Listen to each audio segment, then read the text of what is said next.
அனைவருக்கும் வணக்கம். Welcome to இன்றைய அரசியல். ஓட்டுப்பதிவு நாளிலும் சிறைதான். செந்தில் பாலாஜி நிலைமையை பார்த்தீங்களா? நீதிமன்ற காவல் நீட்டிப்பு.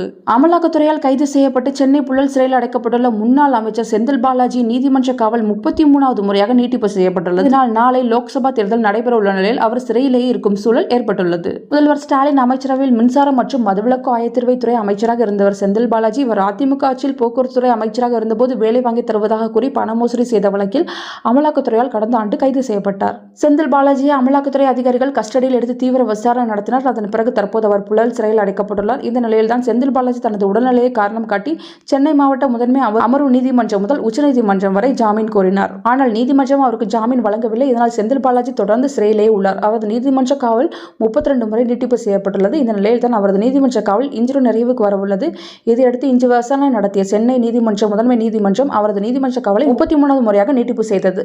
அதாவது ஏப்ரல் 22ஆம் தேதி வரை செந்தில் பாலாஜி சிறையிலே அடைக்க வேண்டும் என நீதிமன்றம் உத்தரவு பிறப்பித்தது. தமிழ்நாட்டு நாளை ஒரே கட்டமாக லோக்சபா தேர்தல் நடைபெற உள்ளது. இந்த நிலையில் தான் செந்தில் பாலாஜி தேர்தல் ஓட்டுப்பதிவு நாளிலும் சிறையிலே இருக்க வேண்டிய சூழல் ஏற்பட்டுள்ளது. நன்றி.